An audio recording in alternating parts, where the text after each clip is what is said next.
welcome you back again for another episode of ESPN Honolulu's Fan Friday Talk Story. And you know what? When you look at the history of University of Hawaii athletics, and in particular, you go at football, you know, there have been so many great athletes. You think about it, you think about athletes, you think about great teams, and you also think about great moments in history, you know, games, moments, those kind of great seasons. And I think our next guest kind of wraps everything all in one. One of the greatest football players to play for the University of Hawaii program. He was part of one of the remarkable seasons in which this football program left a legacy of winning the Holiday Bowl back in 1992. And he joins us now, the quarterback of that 1992 Holiday Bowl team, Michael Carter. Michael, thanks again for taking some time to join us here on Fan Friday Talk Story.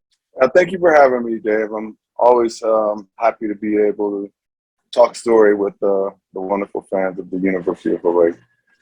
By the way, you look great. You look like you put the helmet on and get out there and play. Is it surprising to you when you count back the years, how long it's been since those days?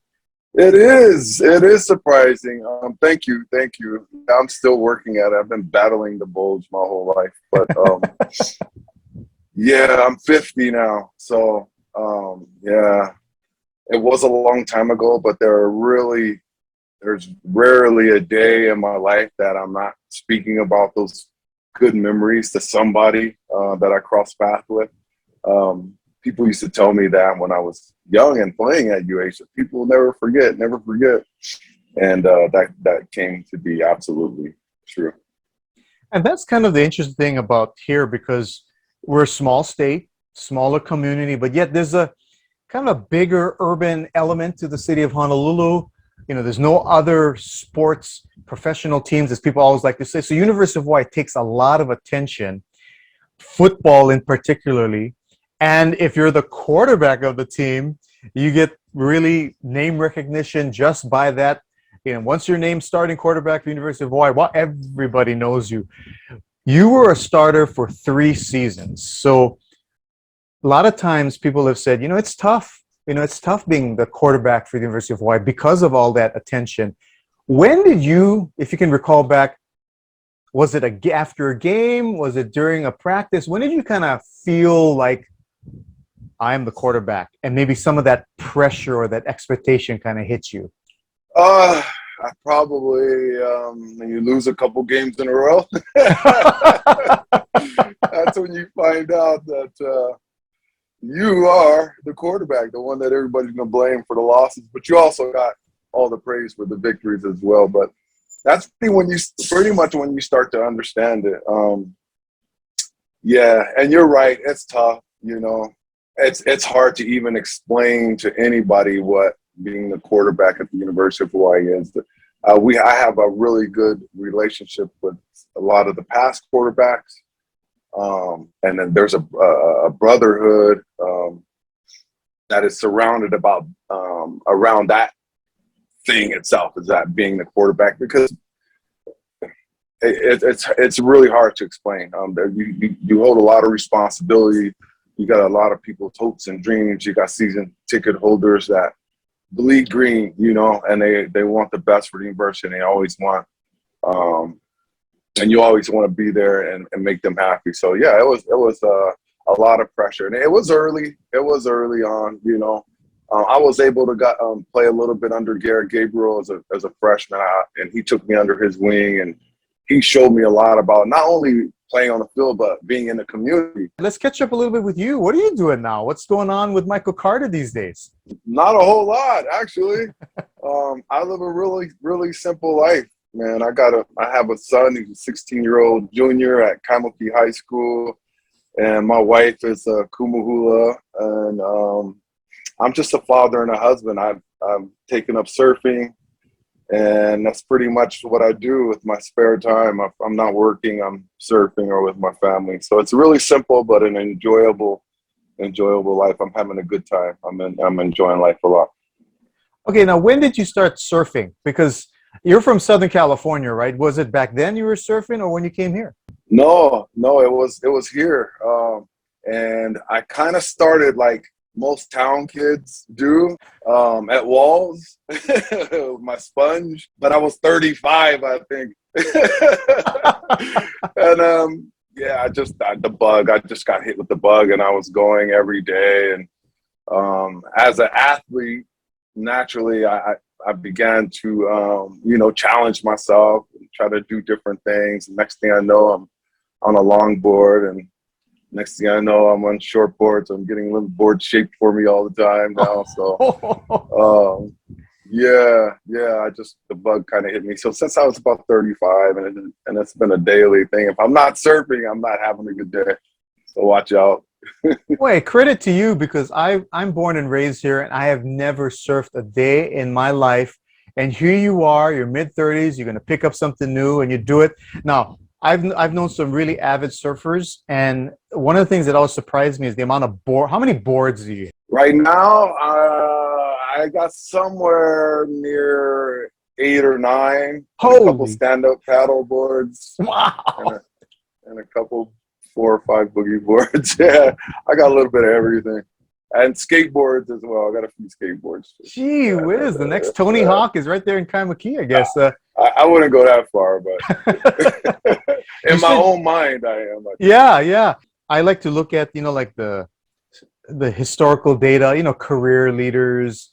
I go in UH football, look at the media guide. Have you ever done that? Do you realize your name is still in like the top 10 in a lot of offensive categories? So not only has it withstood the, passage of time, but almost 30 years and your name is in there. Have you looked at that at all? No, not in a while. I haven't. I will tell you this though. The one stat that I did look at, and I used to have to go back to because I used to get ribbing. And still today at work, I get ribbings for not throwing the ball, not being a very good passer. But I have to go back and remind those guys that before June Jones came, I was actually one of the top passers at the university as well. I could have been as high. I don't know what it was, but I was a lot higher than people thought I was. But when June came and they came with that passing offense, obviously all of those guys surpassed me there. But yeah, I have to that one record. It wasn't even a record. I wasn't first or second. It was like down the line, but I was higher than most people thought in my passing yards, I think, or something like that. Oh yeah, absolutely. When quarterbacks under June Jones are passing every down, I mean, you got to put an asterisk to all of that, because in your era and even before, none of the UH quarterbacks were passing as much as the June Jones guys, and that's just the system. So I always remember that. But you can also tell your friends at work this: you are still in UH career 6th in total offense with over 6,000 yards. You're still 3rd in career rushing with over 3,000 yards. You are, what's another good one? Oh, single season touchdowns. You are still 3rd, 16 touchdowns in your sophomore year of 1991. So any of your friends who give you all that ribbing, you throw that back in their face. I'll do it. Thank you. I got more ammunition now. I need it over here. They're tough. This is a tough crowd. The 1992 season, that was, one of the great legacy moments in the history of University of Hawaii football. And I think, there's a generation now that maybe doesn't know how things were back then. Because nowadays, when you have the Hawaii Bowl that's connected to, if you win 7 games, there's always a bowl connection. Back when you were playing, there was no bowl affiliated connection if you just won 6 or 7 games. You had to either win the WAC or get a special invitation. And back then, even though they had the Aloha Bowl, they weren't just inviting Hawaii just because that was the hometown team. They wanted the best matchups. So winning the Western Athletic Conference for the first time in 1992, going to the Holiday Bowl, defeating Big Ten opponent Illinois in the Holiday Bowl. I mean, those moments, that I think was a signature moment in an entire program. Does it hit you more after you reflect on that and you hear about how the impact in the history of the game is? Yeah, I mean, it was a magical time. There was a lot of firsts, and one of the biggest things is the support that we got from the community, and how I think it didn't dawn onto me until it was after over, and many years later, how important it was to the people of the state and how much pride they had, and how important it was for us to not only win that championship, but the fact that we were able to beat Illinois. I mean, it was just the biggest thing ever that we had experienced. I think as a state, as a University of Hawaii football team representing the state, it was the biggest accomplishment at that point, and it was huge. I mean, you're talking about generations of people who dreamt of that type of thing happening, you know, and like you said, I think what's even more important is that and not to take anything away from the other teams that went to bowl games, but we only had one route to it. We had to beat everybody and be the champs, and that was not an easy thing to do. It's hard to win any football game, but to win a championship in the WAC at that time was a very difficult thing to do. So yes, I do think about it, and I realized it was a very huge thing. And like I said earlier, people never forget. By the way, do you keep in touch with any of your teammates from those days? I do actually, from time to time. I mean, like I said, life is really simple. I spend a lot of time in the water if I'm not working. But I talked to Kenny Niumatalolo and his wife Barbara the other day. I talked to Ivan Jasper and his wife at the time. I see Garrett Gabriel sometimes. I talked to Rodney Glover last week, and Maury Rowe. I work with a few ex-Warriors, Alvis Atele and Lanui Correa. There's always ex-teammates and alumnus all around all the time. I enjoy talking to them. Back when you were playing, either you were a drop back passer, in my memory anyway, you're either a drop back passer or you ran the option like Oklahoma had the wishbone. And it was not kind of this tweener type of QB until Michael Vick started coming out. You were I thought, the first tweener quarterback because you could run that option so well. You were a running quarterback that could gain tons of yards. I mean, I gave you the stats in terms of rushing yards as a quarterback. And tell all your friends, I'll tell them all too, you could pass, you could throw. And so you really brought that offense, that dimension. I think Bob Wagner and Paul Johnson wanted was not only the passing element, but the running, and it just was hitting on all cylinders. You know, if you look back now and you hear the terms RPO, you must be thinking, we did that every play when I was playing at UH. Is that kind of how you look at it? No, that's absolutely right. Paul Johnson it was a brilliant mind. He's a brilliant mind. And, he used to have to. He didn't like to do it, but he would defend, people who would say that, we were only an option team. And he could get on the chalkboard and just put me in a shotgun, same formation, move our back over. And we actually did this in a game where we pretty much ran all of our plays that we ran from under center in our spread. We could do it in shotgun. We actually did it with some success. I remember a lot of people, even when I coached with him after playing, a lot of people were coming to him. I know a bunch of coaches that wanted to take bits and pieces of what he was doing and make it their own. And that's what it has done.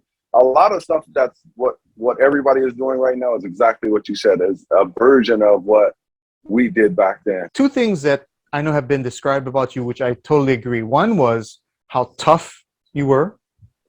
And the second thing was how much of a team player you were, teammate you were. The toughness, the example purely is in your sophomore season as one of them. You start your first year starting as a sophomore, taking over for Garrett Gable, first game at Wyoming, and here's this guy running for 214 yards that day, but people didn't know you had severely injured your ribs in that game, and you played the rest of the season with basically these sore ribs, and you're taking a pounding every game, but you came out every snap. Other alternative was I sat on the sideline, and watched, and that was the motivation for me. I wanted to play, if I could, as long as I could play and help the team and not be a hindrance, I wanted to be out there. And that's just it, man. It didn't matter. And that kind of defines, in a way, what toughness is how much pain can you endure to keep doing what you want to do, either pain, obstacles, adversity, whatever, adjective you want to throw in there. It's how much are you willing to deal with to continue to push forward. The second one was how much of a great team play you are. And people forget, here you are. I mean, you had your sophomore season, the end of the sophomore season with that great almost upset against Notre Dame, in which you went in for a touchdown and that ribs just finally got you. You had to sit out after that. Almost the comeback win. So all this excitement going into your junior year, the Holiday Bowl year, and you weren't even the starter at the opening season because your buddy, fellow quarterback Ivan Jasper got the start. But here you were playing slot back. In today's game with the transfer portal, probably a guy like in your position would have been putting their name in the transfer portal right away. Like, I was a starter last year. Now you're going with someone else. My name's going into the portal. But you stuck it out. You said, well, coach, what else can I do? You can play slot back. All right, I'll be there. I'll do that. And you eventually got your starting job back. But that just shows how much you're willing to just do whatever it takes. And sometimes you don't find that kind of attitude anymore. When you look at players now and what you're seeing with transferring out, and you look back what you went through, and you kind of look at it and go, these kids nowadays, I tell you. But yeah, they do live a different life, and it's not a bad thing. It's just a different times. But yeah, man, no, the losing my position, I never even thought about leaving. In fact, Ivan and I that summer worked out together, and we got so close. And I would be leading him, too. I mean, we were really brothers. I mean, we were really trying to make each other better, taking care of each other, and helping each other along on and off the field. And shoot, I was just about winning and playing and trying to win. So, yeah, the opportunity came up, and the coaches knew. They knew I wanted to play, and they didn't give me the slot position either. Oh. I had to compete with the other slots now, and I won that job. I lost that one, but I won the other one. And unfortunately, Ivan got hurt, I think, in the very first game. And then after that, it was just a matter of I got hurt after him. It was just a matter of who got healthy first. It was one of those deals. And in that journey, in those 4 or 5 games, we found out a lot about ourselves. We had a third-string quarterback as a freshman, Rodney Glover, that helped us win against Air Force on the road. But the defense took care of us while Ivan and I was healing, and the offense came together. There was no way I was thinking about transferring. I just wanted to get in. If I couldn't help at quarterback, I wanted to help somewhere else. Any funny anecdotes, stories that you can mention? You don't have to mention any names, but that might stick out, like on a bus ride or somewhere in the hotel, anything like that? It wasn't a great story, but I was not even really playing yet. We were playing at San Diego State, and I had gone out. I had some friends from California. We went across the border to Mexico, to Tijuana, the night after the game. And man, it was, just put it this way, it was a long night. And my friend's car rolled up to the bus the morning right before it pulled off to go to the airport. And I kind of roll out of it and get on the bus and quietly find my seat. Never to be heard from again until conditioning on Monday. I paid dearly for it, but I'm glad I made it back over the border, though. One of those where you look, okay, no coaches. Okay, now I can run in on the bus. Yeah, well, they saw me. They knew exactly where I came from. Yeah, Tijuana, great place. I love it. Hey, Mike, I always play a game with our guests here, and this is called, and since it's football, I call this game Quick Passes. You're pretty good at those laser quick passes, as quick outs. But basically, I'm going to ask you just these questions, and if you can just respond top of head, what comes to mind, quick, top of your mind. Okay? Pretty simple. I'll do my best. All right. So here we go. Quick passes with Michael Carter. What is the memorabilia you still have from UH football days? Holiday Bowl MVP trophy. Oh, gotta have. Is that in a nice case? And yep, it is. Ah, very good. And it was made by, I think it was made by, what's our alumnus who makes frames at Kahala Mall? You know, Oh, you? Unterman. Kent Unterman. And Yeah, I Unterman. got that at his place a long time ago. Okay, Yeah, great tight end there. Nice shout out there. yeah, he's awesome. Related to the Holiday Bowl, can you still remember the name, as you call it, the name of the play in which you threw that long touchdown pass to Darrick Branch? What it was called? Yeah, overright tight 313. Overright tight 313? Yeah. Wow, you got a Actually, it good was 312. Actually, it was 312. Wait, it was 313. Yeah, overright tight 313. overright tight 313. Wow, good memory. What was the toughest place to play on the road? Iowa. We got killed there. University of Iowa. They're like giants, the whole team. And they So had a was it pink the team locker that room. made it tough or the crowd? It was the team, the crowd. Yeah, the locker room was painted pink.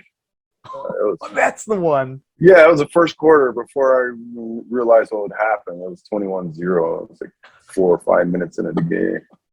That was awesome. Football idol is who? Wow. That's hard because I really didn't idolize a whole lot of people. I can say I used to like Jim McMahon, Chicago Bears quarterback. Yep. Yeah, I used to like, and he went to BYU. That stuff. Yeah, you mentioned that to some older UH fans, and they'll say, "What? Jim McMahon, he kicked their ass 3 times." You know. Oh, I know. Just because his grittiness, I felt like he was a tough guy. So you're from Southern California, USC or UCLA? USC. All right. Lakers or Clippers? Lakers. Yeah. Dodgers or Angels? Dodgers. You're 3 for 3 with me, by the way. Yeah. Rams or Chargers? Rams. 4 for 4. Steak or seafood? This is not a Southern California thing. It's just steak or seafood. Seafood, but even though I'm allergic. Really? Okay. Never mind if my face blows up. You know, I'll eat that crab. Give me that EpiPen. If you had to be in one of those, TV reality competition shows, which one would it be? Would it be Survivor, The Amazing Race, American Ninja Warrior, or Hell's Kitchen? It's definitely not that. It would probably be Survivor. All right. And we'll close this out. What's your greatest memory of your playing career at UH? You know what, man? I've said this before. It wasn't even while I was playing. I was on the team, but the greatest memory is, I think, the first time we beat BYU at the stadium, and the confetti, they would throw the confetti everywhere. The stadium was like literally shaking, and the rumble and the roar. Like, that was the first time I've ever seen it like that. And that was like the coolest thing ever, because it lasted the whole game. I mean, there wasn't a second to breathe, that will stick in my mind forever. And I want that so much for our university, even if it's, this smaller stadium. I was there this past game, and I envisioned this thing being like such a scary place for opposing players and their fans to be in, because you're like trapped in Manoa. And the thing is just going to echo, and I want that back again. I want everybody to experience that. Michael Carter, thank you so much for being a part of ESPN Honolulu's Fan Friday Talk Story. Continued success for you, and we look forward to seeing you at the next football game. Right on, David. Thank you very much. Aloha, gang.